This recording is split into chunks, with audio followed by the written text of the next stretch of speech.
This episode of the podcast is brought to you by the 24-25 Round Ball Australia home kit. More on that a little bit later, but stick around to the end of the episode for a special discount code for our podcast listeners. After a national team squad is announced, there is bound to be controversy, but we haven't seen anything like this in quite some time. Tony Popovic including a few names in his Socceroos squad that definitely got people talking at the expense of several up-and-coming A-League stars.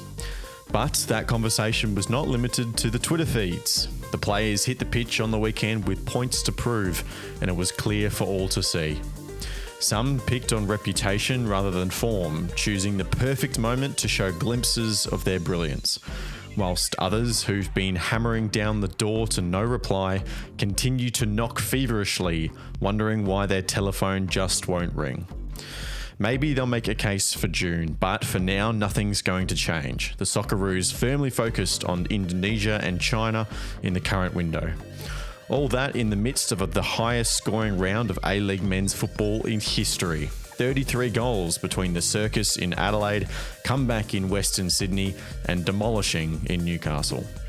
How on earth did Adelaide United score 4 at home and lose? Auckland slipping just a little bit? And does Rob Stanton care about Rob Stanton's job security? On this episode of the Round Ball Australia podcast. My name is Lachlan Avil, and joining me tonight is Jacob Stevens. Jacob, hello to you. You were there to witness the 9-goal match between the Reds and the Bulls. It sounds like your dog wasn't too happy about it either. It was a bit of a crazy one. It was, mental match. And look, honestly, at least when Adelaide lose, it's entertaining, right? Like, you can't complain. Adelaide fans can't complain that it's been, they're just losing all the time, because at least they're entertaining matches. But 5-4 was crazy, and it looked like at one point it was going to be 5-5 as well, with a potential last-minute equaliser that was then ruled out for offside. And absolutely mental match, back and forth the whole time. And really, perhaps a little bit not what we were expecting, right? Given that it was going to be hard, two teams that are out of form, and it just was a ton of goals. But no, tremendously entertaining match, if not a little bit frustrating for some of the Adelaide fans. I think we said that was going to be low scoring. I think I said it was going to be 0-0. So, oh geez, that aged poorly. Christian Montegan, hello to you. Hello, yes, I can't wait to delve into the Adelaide game a bit more and see Jacob's reaction. I'm sure it's going to be good. Well, before we get to the week's A-League action, we're going to start on the Socceroos. Now, the squad was announced on Friday morning just after we released the last podcast. If you do want to see a full reaction of ours to the squad and a breakdown of who was in and who was out, we did do a little instant video on the Round Ball Australia YouTube channel, but we'll pick a couple of specifics to talk about here, Jacob, because a lot of the queries, a lot of the questions that people have around the squad are based on the attackers in the final third, and it's where we got to see a lot of the reaction on the pitch this weekend as well. Yeah. We'll start with a couple who were picked and perhaps had to prove themselves a little bit and maybe hadn't quite deserved it on recent form. Melbourne Victory's pair, Nishan Velupillay and Daniel Arzani. Boy, did they pick a moment, especially in that first half, to start showing some real form, right? Nish had a few good outings in the beginning of his season before he obviously got injured playing for the Socceroos. But especially Daniel, I thought he was his best game of the year before he was substituted off. The way he kind of just danced around Clisby. I keep using that word dance when I talk about him because that's what it feels like. It looks like it, yeah. Around Clisby and Krayev to get that assist for Piscopo, that felt like the one glimpse of Daniel Arzani that we've seen this season that really reminded us of what he did last year and just how good he was with the ball at his feet. Yeah, perhaps then maybe not vindication for the selection, but it definitely felt like that. Odd timing, right? That they've been selected in the squad and then the pair of them go out there and have these tremendous games after a season where they've not really done a huge amount of anything memorable, really. So, it was certainly a good discussion point coming from that game of, well, all of a sudden these guys are playing well. Was it just some secret they had locked up? It's only going to come alive under Popa or something. And, now that they've been selected, they're free to do what they want. But it was good to see the return to form for those two because I think especially with Arzani, heading into this season, a lot of eyes were on him and a lot of question marks around him and what his contribution was going to be, and was he going to be able to have the impact. And then obviously everything that happened in the pre-season with the cup final and exclusions and things like that, and it just was, it seemed like there was a lot of pressure mounting on him, and he's perhaps not quite been able to live up to the expectation that fans had coming into the season. But again, he does show what he can do when he's at his best. And that kind of gives a little bit of insight into perhaps the reasoning that Popovic has in selecting him for the Socceroos side. Is you look at him when he's at his best, and he's a tremendous player. There's no denying that. It's just about the consistency, and I think that's always been his problem. So maybe it's having that second coach being able to put some faith in you, right? Obviously, Arthur Dillis at the Victory, they may be perhaps not on the best of terms or anything like that, but there will be I'm sure, no bad blood between the two of them, and Dillis will want Arzani to be playing the best he can do. Now that Popovic is sort of back in the fold for Arzani as well, somebody who we know, Popovic had a lot of love for Arzani when he was at Melbourne Victory. So, perhaps just having that second influence and that second person to give him a bit of backing might help in that regard and helping him find some consistency. But we'll wait and see. I do still think that they are odd choices, just based on form alone. I think that's the thing you always get with international football, though, right? Is that you're going to get the coach is going to be picking people who he knows and who he's worked with before and things like that. So it doesn't come as a huge, well, it is still surprising, but it's also on the face of it. You can kind of understand it. And if they're going to perform like that, the pair of them, then I don't think anybody will be too displeased. There are a lot of people that had a fair few complaints about this Socceroos squad question, but I think it's fair to say that Daniel Arzani kind of felt the brunt of that criticism, right? He's a player who hasn't played too many, regular games from the off at Melbourne Victory. He's come off the bench a fair bit and made little impacts here and there. He started, I think, 2 games in a row for maybe the first time this season. I'm not quite sure. But he has, only had sparing minutes. And I just wonder what it would be like for him going into a game like this, knowing that Popovic has picked him somewhat out of a blue. Tony literally said in his press conference, Daniel's probably not expecting this call up. And now he's heard all the conversation. He knows people probably think he doesn't deserve to be there. What is he thinking about when he goes into a game like this and he feels like he has to prove himself? I guess players can approach it one of two ways, right? One, you can sort of crumble under the pressure and the criticism to say, okay, you don't deserve to be there. Or on the flip side, you can use that as motivation, energy to say, I'm going to prove to everyone that I deserve a place in the Socceroos team. And I think he's taken the latter approach. And to be fair to him, I look at a player like Arzani and his personality. I think mentally he struggled a bit. Like, he's not the type of player for me. And that's one of the reasons why he hasn't been so consistent over the years, right? I think it's the mental side of his game where he does have these lapses in concentration. He isn't fully switched on all the time, right? Yes, you see flashes and glimpses of brilliance, right? As we saw for the assist for Piscopo against the Wanderers. But he just doesn't strike me as a player who, when the going gets tough, he's going to be the one to pull a side out, or he's going to be the one to react to criticism. So to be fair to him, I thought the way he handled the whole situation was brilliant, right? And if he can, I guess, continue that form leading into the Socceroos camp, I mean, I don't expect to start, obviously. I said that in the sort of the podcast preview, the 20-minute clip last week. I'm sure he'll get a few minutes off the bench because Popovic is a real fan of his, and for good reason based on the talent. But that's why a lot of people were skeptical over the decision, is because where has this form been for the whole season? Like, what has he done to warrant a position in the squad, right, in the first place? So the thing that struck out for me the most is the mentality, right? I think if he can, use that now as a bit of confidence leading into the rest of the season, then there's no reason why he can't produce better performances. And obviously Arthur Dillis, yes, they probably don't have the best relationship at the moment, considering Arzani has been on and off the bench in recent times. But look, hopefully he can take this game against the Wanderers, as a positive impact into, the latter stage of the season. Hopefully it trends well for us with the Socceroos and he can put in some good performances. Jacob, you weren't on that video the other day when we talked about the squad. Could you quite believe, and the specific scenario I'll give you is that Daniel Arzani was picked over Nestori Irankunda?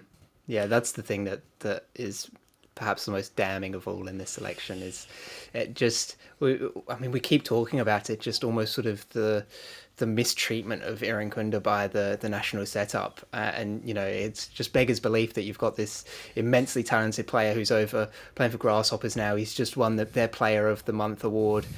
He's contributing massively for them on the pitch. The fans already love him after only a handful of games.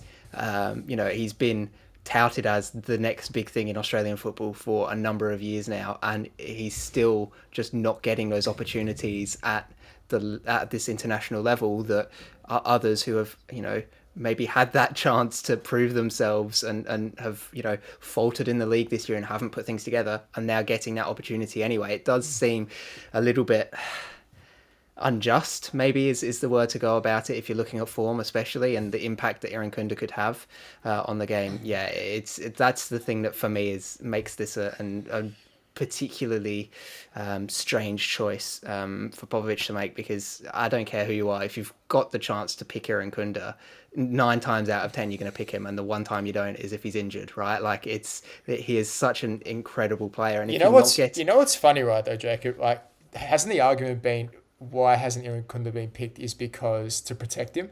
I feel as though as not picking him is sort of making it worse. Like, it's making it worse. Like, it's putting more criticism, like not onto Irankunda specifically, but around the whole situation as to why isn't he being picked, right? So there's actually putting out more questions than answers, right? Like, it's weird. It's almost like you're sort of ruining his development already.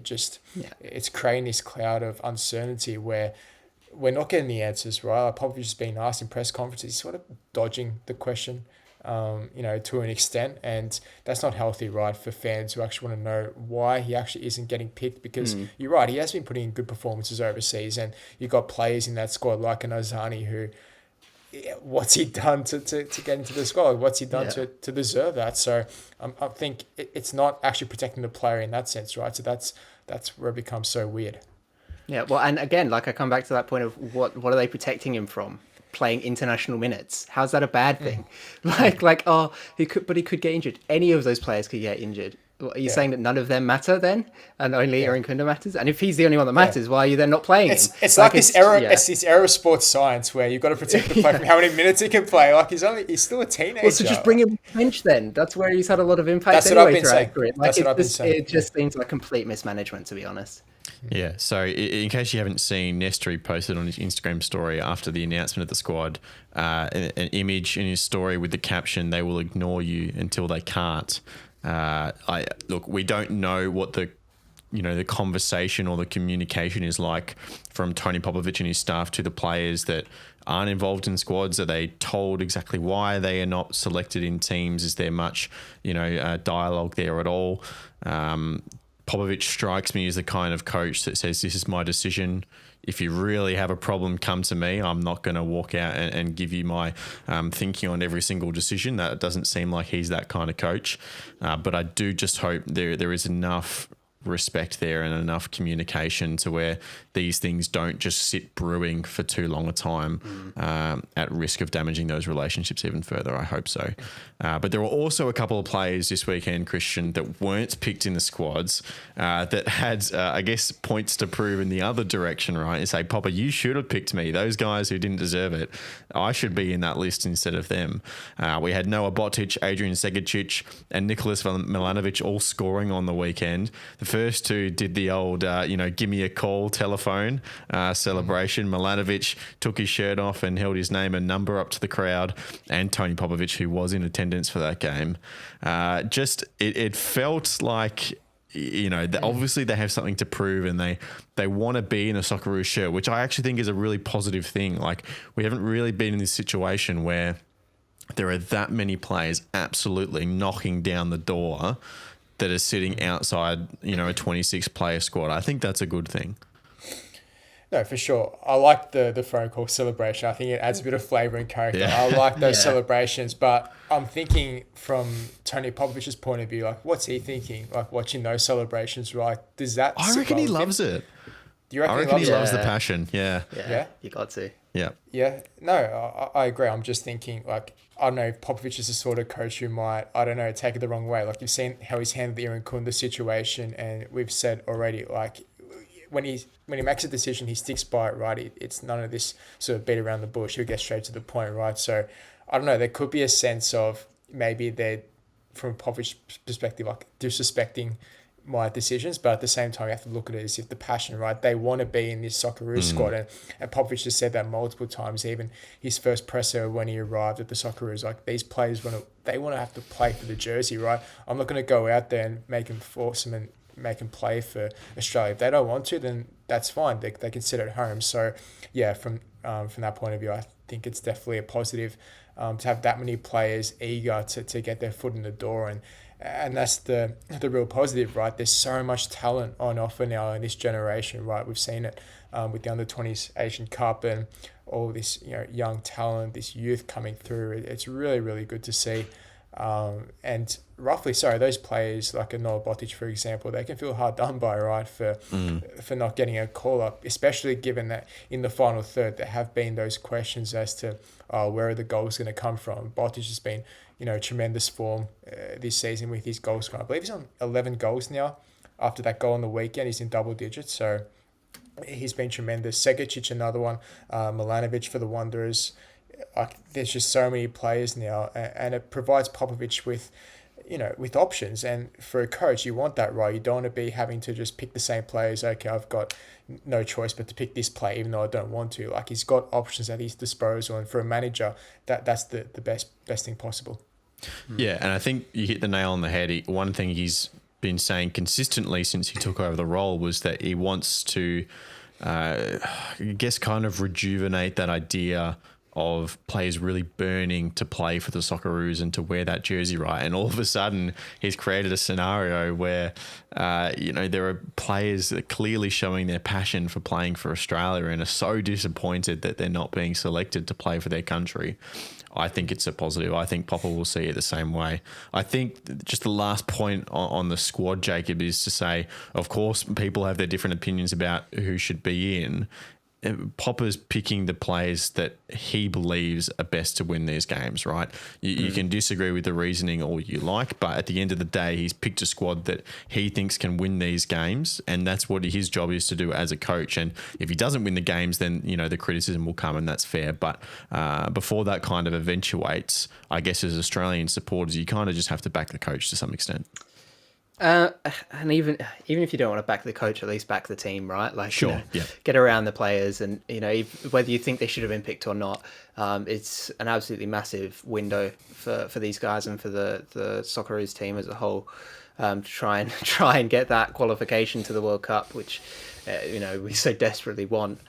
So yeah, you've just still got to back the players, like you said, back at least the vision and the thought process and the ultimate goal behind it all, which is to be as successful as possible in these upcoming games. It's not like Popovic wants to throw this job away or wants to, blow everything up or anything like that, right? He's come in with a vision of making this World Cup and of leaving his stamp on the national team, and this is what he thinks is best for them moving forwards. And again, disagree with it all you want, but you've got to try and support them as much as you can to get those results, because it's so important. And while that can be a bit difficult, especially if you do really disagree with what with his choices and things like that, but at the end of the day, it's still the Socceroos team. So you back them, back the results, and like you said, Lockie, if it all falls apart, then the criticism is 100% warranted, and we can go, well, in hindsight, probably not the best move there, mate. But until that point arrives, or hopefully it doesn't arrive, but until that point arrives, let's back the boys to get those results. We want Roundball Australia to be the number one source of independent football media in Australia. It's a lofty goal, I know, but it is one that we are very determined to achieve. But when we put our heads together and started thinking about ways that we can start to monetize our platform, we wanted to make sure that whatever we were doing, if you were choosing to support us financially, that you'd get something of quality, something of value back in return.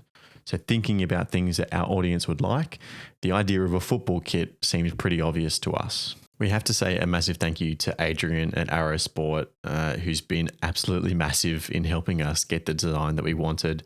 He makes kits for lots of different community football clubs and other sports as well. And he agreed to help us with this. And he's been absolutely amazing, I must say. From the constant going back and forth to confirming design iterations and colours and little aspects like the collar and stuff like that. He's been awesome. He made sure things went as smoothly and as quickly as they possibly could have.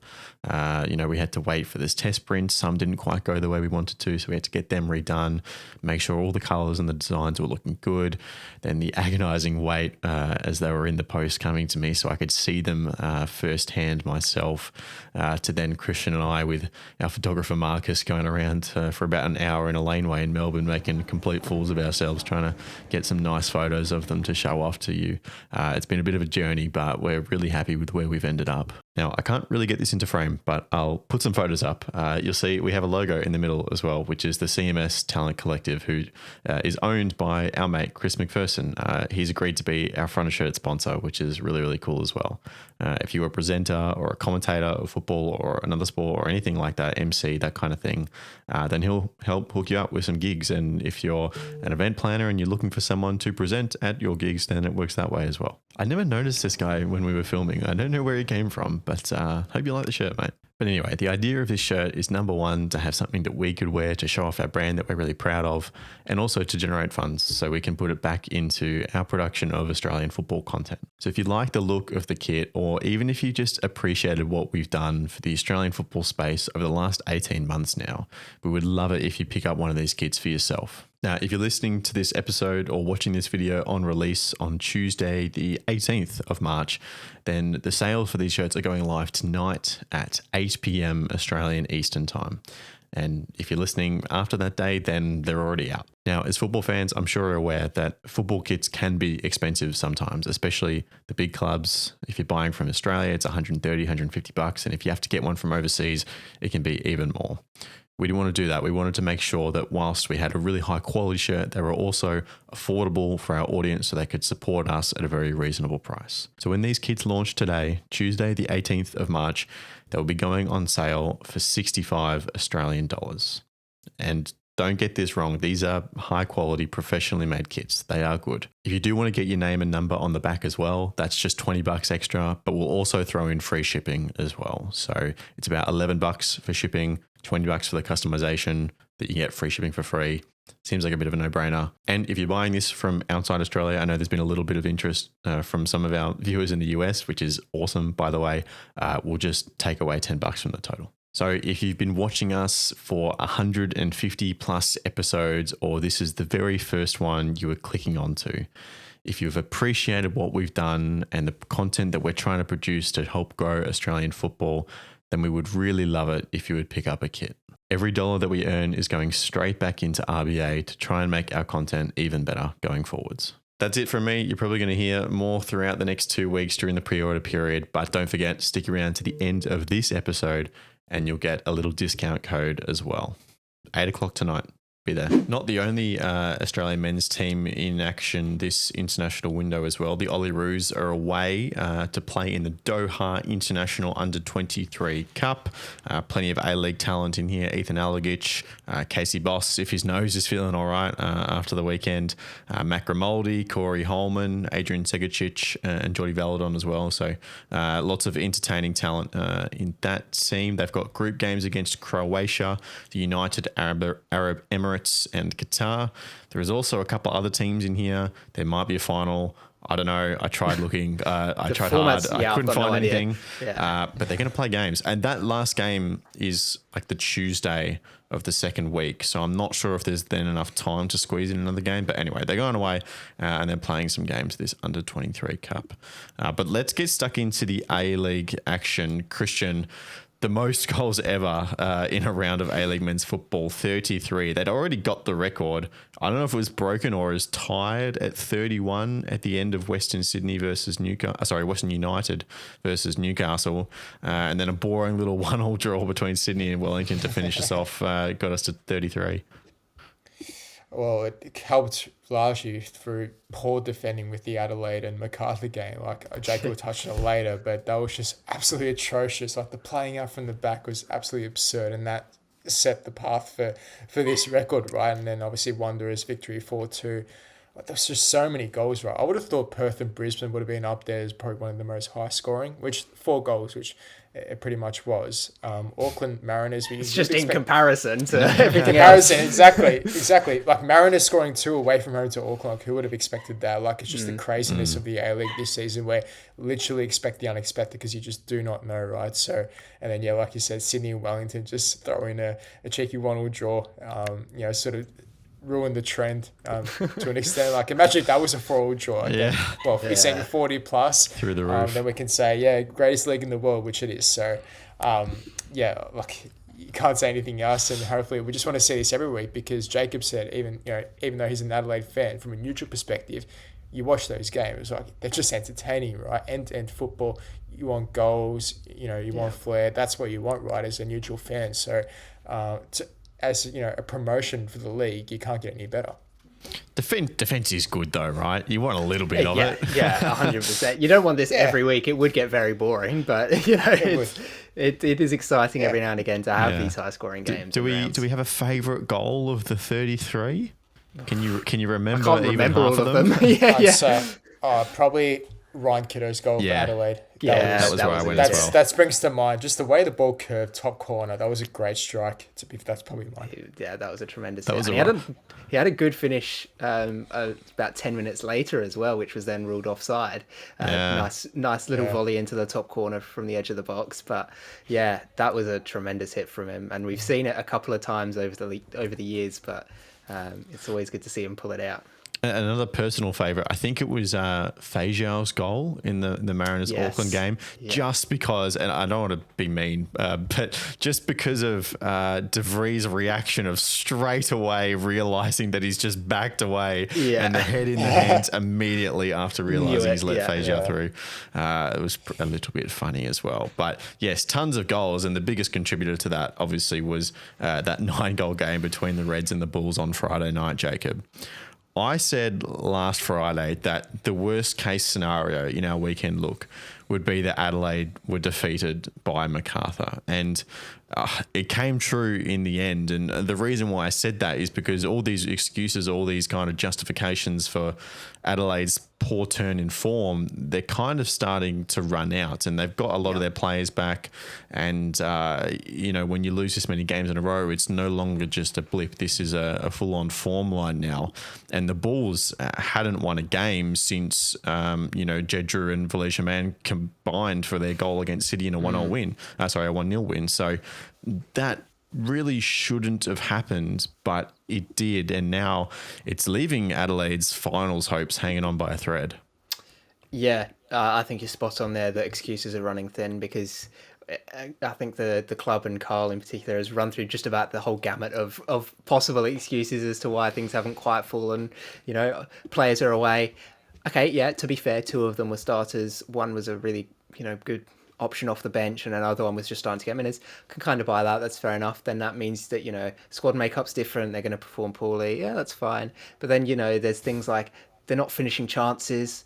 I'm sorry, this is one of the highest scoring teams in the league. What do you mean they're not finishing chances? It's the mentality. That was the big one after the draw against Brisbane, was we need to get the mentality right. So what's the excuse this time round then? You've had the chance to get the mentality right. You've spotted that that's the problem. Yeah. And then you go and do the same thing in this one? And you know what? I don't actually think Carl Viet had an answer to that question. Yeah. Because watching him in the post-match press conference, he was just completely confused as to what had happened and how to react. He was disappointed to go 2-0 down so early with a couple of individual errors. He was happy with the way the team responded to then go ahead, but then, of course, they've given it up again. The disappointment of the 5-5 offside goal being ruled out. It's like it didn't know what to make of it. And how can you when there's 9 goals scored? Yeah, and I think that might actually be kind of a glimpse at what the underlying problem might be. And this is pure speculation here, of course, but it kind of feels like maybe the coaching staff don't know what to focus on, because there's so many different things. Some things that the side do well, do you focus on nurturing that and focusing on doing that thing really well and playing into your game plan there? Do you focus on the things that aren't going well? Well, which one do you focus on? Do you focus on the mental side of the game, the actual on-pitch stuff? Is it a player's issue? Is it a, X, Y, or Z? What is it? I feel like there's just too many options and they can't just focus in and pick one, because in the meantime, there's all these other things as well that are going on that might be good, that might be bad. That's just crazy, because we've seen Adelaide as like a contender for Auckland all these weeks, been saying, top 2, top 4, and then for you to say there's been so many problems to choose from, it's just crazy. But I think that you've just got to, and I know it's hindsight and things to say all this, but you look back at the season that Adelaide have had, and it's been, what is it, two clean sheets all season long. I think only one win with more than a 1-goal margin, which also happened to be one of those games where they kept a clean sheet. It's just those are not recipes for success long term, and the defending was always going to be a big question mark coming into this season. They bring Bart Vriends in, who he's a very, very good player. There's no denying that, but he has not looked a very, very good player so far this season. So then, well, what's the issue? Is it just him? Do they just need another centre-back? They've been through about 7 centre-backs in the last 3 years and none of them have worked. So maybe it's something more than that. Maybe it's the coaching, but then the coaching is also producing this really exciting football in the final third. So it just, at this point, I don't know what the issue could be, what the problem could be. And I think that fans in general are starting to feel that way. I mean, just scroll through any of the social media comments after games and you will see just fans picking apart just about every single thing. It's not one thing that fans are really annoyed with. It's the goalkeeper's performance. It's the defenders for not doing their job. It's Luka Jovanovic for not finishing his chances in the dying minutes of the game. It's the refs for giving that as offside. It's It's just, there's all these different things that people are picking apart, and I think that is the problem. There is that there's not one thing that is just going to fix this. There's a bunch of little things, and you can't focus on any of them because any other week it could be fine. So. It's all starting to fall apart now for Adelaide. A little bit like it did last year, but last year at least it was, quick, right? It was early in the season. Earlier, this happened. So I don't think that fans built up that expectation of a top 2, top 4 finish and really pushing deep. But what hasn't helped this year is the club coming out and saying that was their expectation, where I think that they kind of back themselves into a corner now where if the side don't make finals, there are going to need to be big changes, or the club are going to have to go, hey, maybe we actually kind of overpromised on this season, and that's our bad. We need to reevaluate where we're at as a club, because they're in a sticky situation now, and that the players, the coaches want to perform and play well, but they're just not at the moment, and they really need to figure out what it is that's doing that, because like you said, Lockie, when you introduced this, the finals hopes could be starting to slip away from them. Christian, I know this is easy to say because they're now sitting in 6th and have by far the worst form line of those top 6 teams, but I'm looking at this top 7 battle that we talk about, and maybe there's a separate conversation of do MacArthur bump themselves back into that, but I'm looking at Adelaide as the one that misses out. Just this consistent run and the fact that they've kind of eaten up their points advantage that they had when they were sitting in second. It seems like they're the easy pick at the moment. Probably you could argue they're more victory in this current moment in time, because you just don't know exactly what you're going to get from it, right? I mean, last week I argued victory would stay in because of the depth that they've got. Defensively, yes, there's a bit of an issue, but for Adelaide, the defence has been an issue not only in depth but just on the pitch. Like, they just can't keep out goals to save their lives, right? And you just can't trust a team like that to go all the way and cement a top 6 berth. Not when you've got a team like Sydney below you and they're really starting to gain some form. I don't think MacArthur's in the picture. Yes, they've been in Adelaide, but in Adelaide's recent form, I mean, they've lost 3 of the last 5 games or something like that. Yep. It's pretty worrying. So you'd have to say at this point in time, Adelaide have to be the team you'd pick to drop out of this 6. I think you're right. Look, I'm with you on the Bulls as well. I don't give this win any kind of credence to say that they could put another good run in. They're a game ahead of Adelaide in 6th and still 5 points behind, so it's still a tough track. And we've talked about their personnel issues fairly comprehensively.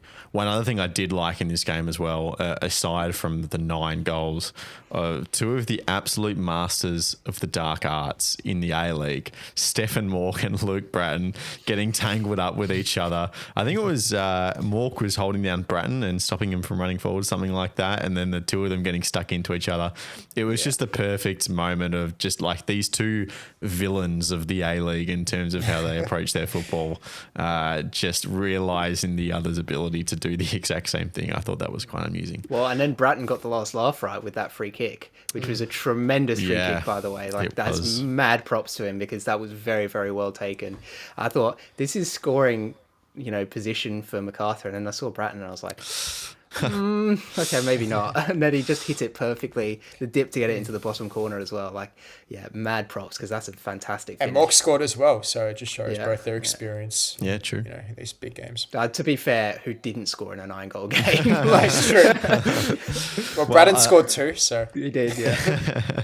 Another team that we've made some quite lofty, decisive decisions on is Auckland FC. We kind of said that they had the title wrapped up just a little bit slow the last couple of games, Christian. It's 3 draws in a row now for all the F1 fans who enjoyed the Australian GP on the weekend. Bit like Max Verstappen in 22 and 23. They're just so far ahead, we've kind of forgotten about them, and the more entertaining battle is in the middle of the pack.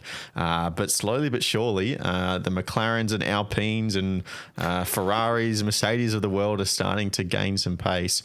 And Auckland, the Red Bull, just slowing up just a little bit. I think despite how late the winner kind of made it look, and I know both Central Coast goals were kind of fortunate, the stats say that this game was very even on possession, on shots, on big chances, XG. It's all pretty much down the middle. And the asterisk here is that, Auckland didn't have Verstrata or Pineacre, but you'd still expect them, especially against a team like the Mariners, Christian, to pull through with a win here, but they didn't. And now that's only 3 points from the last 3 games. Yeah, perhaps a bit of nerves creeping in towards back end of this season to try and close out this title. Before obviously they play finals football and try to claim that championship in their first season. I do think they have been a tad unlucky in their past few games. I mean, they got the red card against the Jets last week. That away from home, that's always going to be a problem, right? I think it came sometime in the second half. So I thought they were playing pretty well up until that point. And then this game, I mean, you're right. You can't be dropping points at home to the Mariners, not in the Mariners' form anyway. And yeah, it was quite even, to my surprise, right? I mean, Auckland can play in different ways, right? They can dominate you. They can decide to sit off a bit. It seemed as though in this game, they were a bit lost as to how to actually approach this game, which is weird because you're talking about a Mariner side who has struggled all season, right? It should be pretty straightforward. They should, put their foot on the match for, the majority of the game and try and dominate.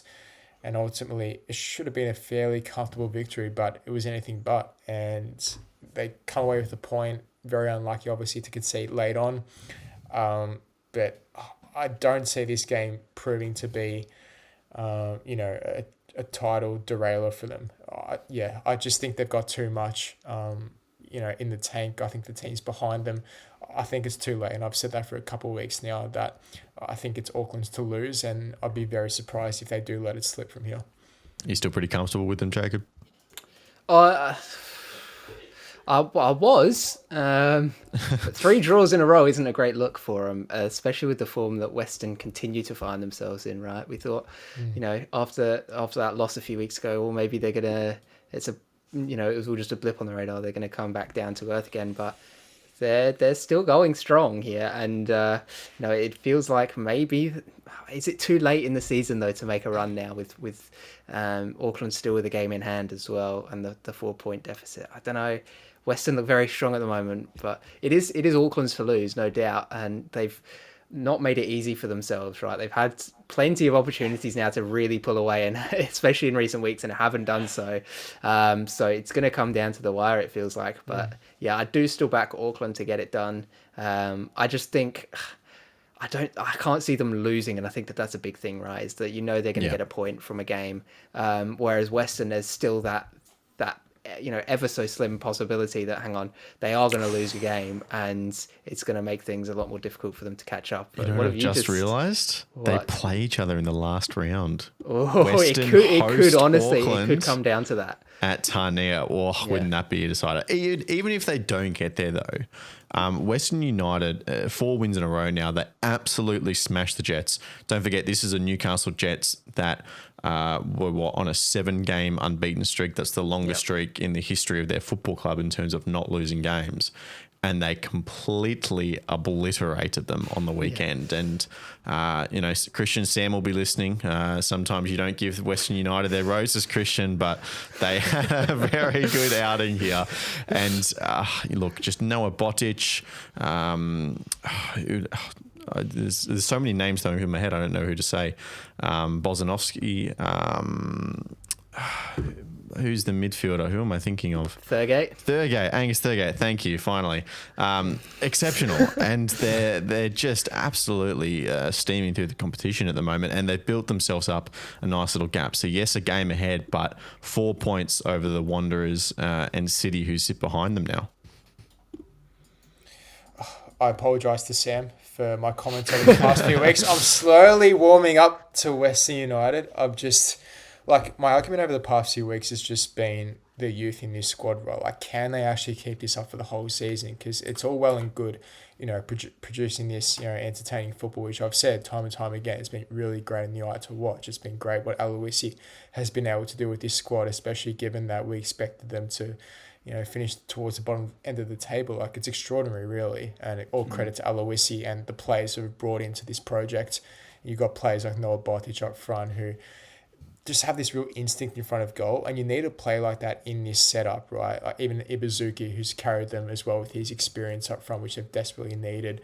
It just feels as though they've got a real good mix. But in saying that, they do have a lot of youth as well. And coming into this season, I would have thought that their objective is to look ahead, not to this season, but the next 2 to 3 years' time. I think it's a bit more of a long-term vision for this club, and that's why I've been taken aback a bit. I've been surprised as to how well they actually have been performing, and that's why I've been saying, surely this drop-off is going to come sooner or later. But look, I've been proven wrong so far. It hasn't happened yet. It may come towards the back end of the season. It may come in finals when, who knows, they might crumble under pressure. But for now, they really have impressed me, and full props to them because, they've been fantastic.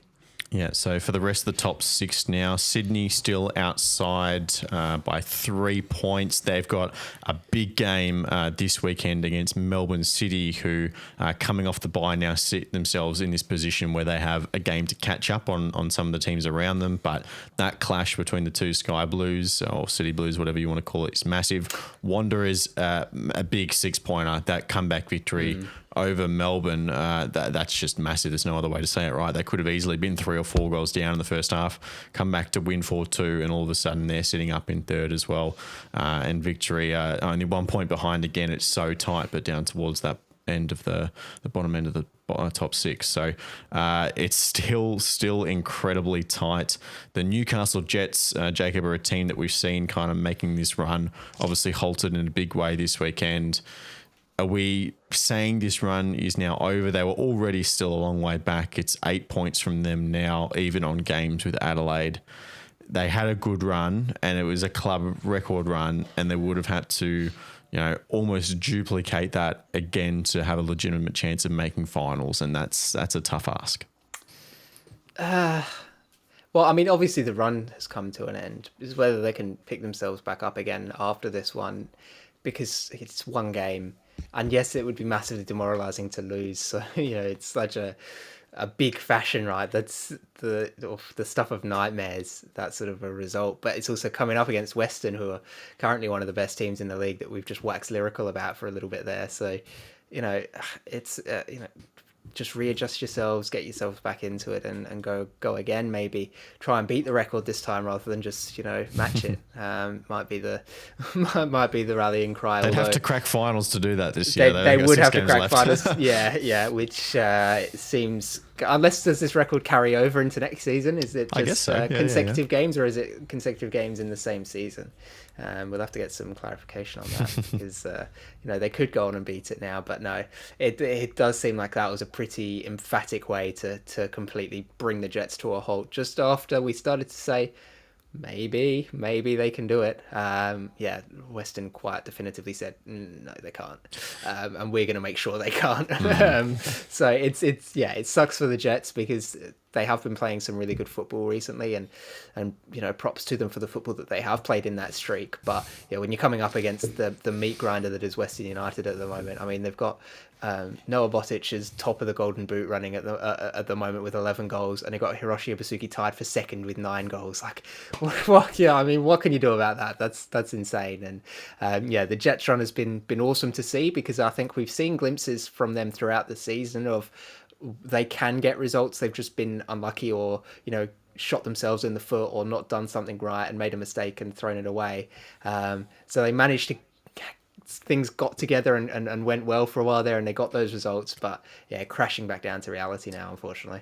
Well, there may be some Jets fans who are already thinking about next season, but I can tell you who's not thinking about next season, and that's Robbie Stanton. Apparently, he was asked about his future at the club post-game. This is what he had to say. How long's a piece of string, Jimmy? I don't know, mate. Listen, at the end of the day, I have a job to do.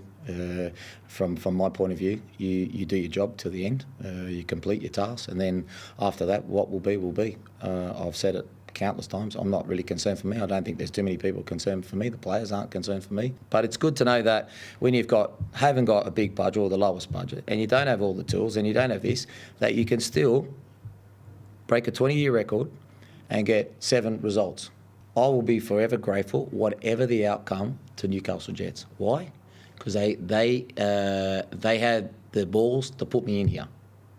That's the first one. So my obligation is to the club, and the club first, that I develop the best people, the players, whoever's around me, and I do my best no matter what. That's what I do. Regardless of my future, it's irrelevant. That's what they hired me to do. They backed me, and they're still backing me, and that's what I intend to do. I believe I've done a top job. So I believe the next guy will kill it, whenever that is, at the end of the year, in 2 years' time. It's irrelevant. But it's not about me, it's about the club. I keep saying to you, you're missing the point. You've got to think about the club. The fans are attached to a club. They're not attached to Rob Stanton. They're attached to a club. Rob Stanton works for a club to make more fans come in, because he's got to get his team to perform, right? And when he doesn't, Rob Stanton be out the door. So, Christian, I somewhat admire how he's talking about his role developing players and building this football club from the bottom up, but some very cryptic responses, and it seems very on the fence, at least publicly, as to whether he'll be at the football club next year. Yeah, the way he was speaking, it was almost as if he's not going to be there by the time the season finishes, and he knows that he's going to move on. But everything you said was basically right. I mean, they do have the lowest budget, in the competition in terms of finances. The resources are just not there, and to have this run that they were on, I mean, that's a credit to the players, right? And to Stanton's credit, he was trying to deflect from him to say, it's not me, it's the players. He's coaching for the club. It's all about the fans. And it's almost like, he was trying to just deflect from himself. It's not about him. It's about everyone else but him. So I think that's a really admirable trait in a coach, because a player listening to that in the locker room is thinking, okay, the coach has our back. And the fans will say that as well. He also called them selfish. and that's what I was about to say. Like, so then he goes on to say stuff like that, and then it's like, okay, you sort of praised us in one sense, but then again, you sort of gave us a just slap in the face, basically. And it's like, so how do we approach that? Do we like you, or do we hate you? So that's where the cryptic sort of thing comes into it. But it's like, I was a bit surprised as to how he stopped the reporter from asking the question. It's like, that's enough. Just let me speak. It's like, I would love the reporter to ask the full question, but I think he had him set in stone in his mind of what he wanted to say. He had it sort of not pre-prepared, but he knew, obviously, he had a fair idea of what he was going to say to try and, please the fans, especially because the fans have been through a rough time, let's face it, over the past few years, with this whole ownership situation. On the pitch, it hasn't been pretty. And obviously this 6-2 loss against Western United, like Jacob said, they've been crashing back down to reality in a sense. So I think, you can sort of approach his press conference in different ways of what he said. And I think the fans and the players can interpret it in however which way they want. Jacob, he's been a bit of an enigma in these press conferences this year, hasn't he? We had the one at Unite round where he was saying he doesn't know how long he has at the club, which kind of ties into this one. Then we had the whole, these hands built Australia and we're going to bring punching gloves so my players can punch on at training and we'll teach them a few things. You never quite know what you're going to get. I love it. It's great. It's never dull when he's in a press conference, and it's clear, at least especially in this one and in the Unite round one, like he's speaking from the heart a lot of the time, and I kind of really respect that from a coach, because a lot of the time the club is going to be on them to make sure we're talking about these points, X, Y, and Z, and let's look for the positives and all that sort of stuff. But it does seem like sometimes he really leans into that video game Football Manager kind of side of things where you just speak what's on your mind at that point in time and you just say it. And I really respect and admire that, because I think that takes a lot of guts for a coach to be able to do that. You can is it worth it? Potentially, and probably not. And it does still seem like the future of that job for him is up in the air. But yeah, you can't help but respect it. And I said, I kind of love this guy. Like, it's just I could see, I could see people really loving him being the coach of the team that you support, because he does speak his mind. It's clear that through the comments that he's made that he does really care about the club and its future, and he wants them to have success. And he said, whether that's with me or whoever's next, he's like, but I do want this club to find success and for me to be able to set them up for it. So, he's really sort of pulling at the fans' heartstrings there and going, really back me here, guys, because I want this as much as you do. You can talk about the efficiency in the way that he got that message across, but yeah, I really respect it, and it's refreshing to see from a coach something that's so raw. Do you think that's also a trait of a coach, knowing that they're going out the door? Do you remember Jurgen Klopp, after he announced he was leaving Liverpool last year, he just walked into press conferences and he wouldn't care at all what was going on the next half hour, right? Yeah. It's pure speculation from my end, but it's just an interesting comparison. Mm. Perth and Brisbane, Christian, spoon bowl in the chaos slot on Saturday night. We got our 4+ goals. Do we have to talk about this? Can we just move on? I think we do because it, 2 wins apiece on the season. It was Brisbane's just second win of the year. Sam Klein with a very nice brace, the third goal especially. But more holistically, I think the interesting question is where we sit with these two teams as we're kind of getting now towards the end of their season. They're obviously, clearly for a while, we're never going to make finals. But if you compare them now to where they were even in January and a few months before that and the start of the season where they were both absolutely horrible, it's not as bad as it was. They've both improved their squads. Perth cut a lot of dead weight in January and in the lead up to that window. They added Tommy Marcella, Lockie Wales. Luke Amos looks like a pretty good player, scored a wonderful goal on the weekend. Brisbane got Henry Hall back from loan. They got Abubakar, even Ludwig, the Gold Coast, I believe, defender from NPL Queensland. They've improved their teams. It was never going to be enough time to challenge, but has Ruben Zadkovic and David Zrulich given their supporter base enough reason to be somewhat optimistic about going into pre-season and another run around next year? If I was a Perth fan, I'd be more confident in this Perth side.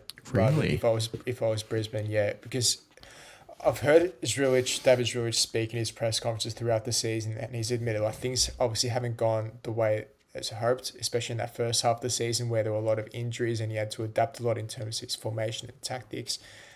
I just think for Perth, we know it's obviously a bit more of a long-term project, and that's why I have a bit more faith in them. I can actually see the type of football that they want to play when they have everyone available fit. Yes, it's not always pretty defensively. They need to improve substantially in the off-season, that's for sure. I just feel for Brisbane, first things first, I'm not convinced in Zadkovic, right? I think we've all been here this season on the podcast and said that he shouldn't be coaching this Brisbane Roar side. I don't know if you guys have faith in him, if he's going to lead next season and if he's good enough. But we've seen this story before, right, for Brisbane where, they bring in a couple of good players, but then they let some influential leaders. They go in the next season, and it's like, what are you trying to build, right? And we've seen over the past couple of seasons, Brisbane have been leaning more towards the youth development side of things. And when Ross Aloisi was there, that's when I thought, okay, there's actually a project brewing here. There's actually something building. And I thought fans were getting really excited. And then obviously Aloisi leaves for China, and then you bring this whole debacle with these coaches coming in and out. And it's like, I just trust Perth in this moment in time, with this new ownership to take them to the next level. Whereas Brisbane, I just don't trust them, because we've seen multiple times that they just fail to deliver, right? Might be proven wrong. I don't know your guys' thoughts, but yeah, that's probably where I'm at. So, see, I lean towards Brisbane, Jacob, just because I don't have total faith in Ruben Zadkovic. I don't really like the way he was kind of deflecting in the media, but I also believe Brisbane, somewhat more than Perth, were a little bit a victim of circumstance. They did have a very tough fixture run to begin the season. We've seen what can happen with momentum. Western United compared to last year and this year, Adelaide United compared to last year and this year, right? We can see how just having a good month here and there can swing things for the course of a season. And Brisbane just never got kick-started into gear, and then losses just piled on top of each other to some extent, right? They're still, both of them were not competitive football teams, but anything can happen in the mid-year window in terms of bringing players in and out, coaches in and out, Jacob. But I just think as a basis that Brisbane Roar have slightly stronger foundations than what Perth have. I think what Brisbane really have going for them that perhaps Perth don't have as much is young prospects. And it's something that Zadkovic has spoken about a couple of times, where he's like, I've been impressed by the quality of players we've had coming through, considering that our youth development pathways aren't fully set up yet. It's like, it takes clubs a few years to get these things going, and we're already managing to find some gems of players coming through our system. So I think that's something that they've done exceptionally well. Harrington has obviously been a tremendous player for them this season, and we've seen what they've been able to do with the development and then eventual sale of Thomas Waddingham as well.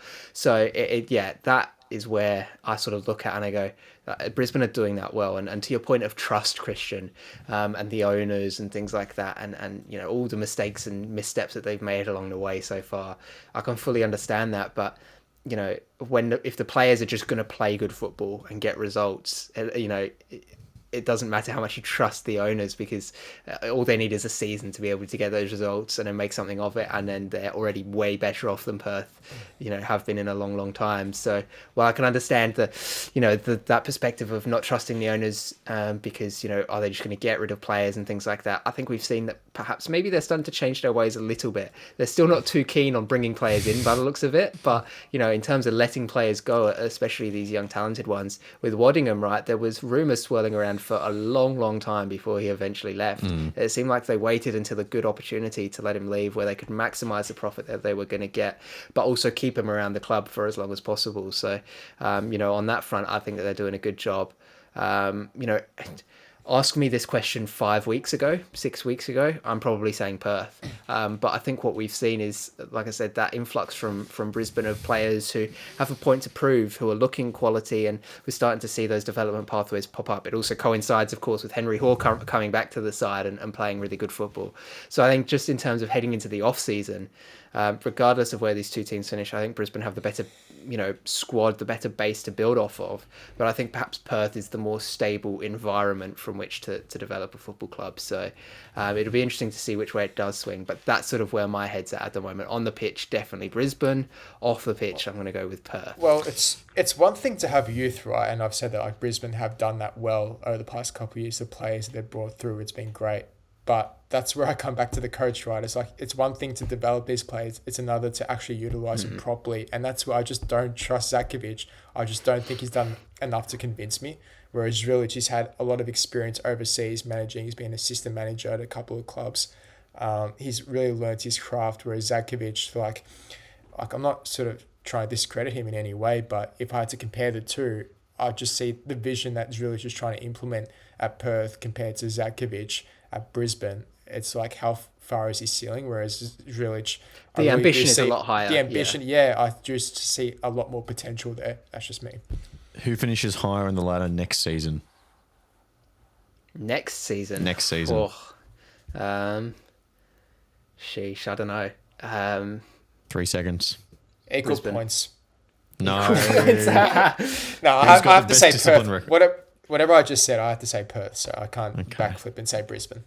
All right, fascinating. All right, I think we're going to leave it there for this episode of the Round Ball Australia podcast. Don't worry, I didn't forget. Promo code for the shirts. All right, Round Ball 10, all caps with a little 10 at the end for 10% off your total order. If you're buying one for yourself, if you're buying one for you and your partner, or you got a five-a-side team that you need kitted out for the year, whole order, whole shebang, 10% off. We really appreciate you listening. We really appreciate your support.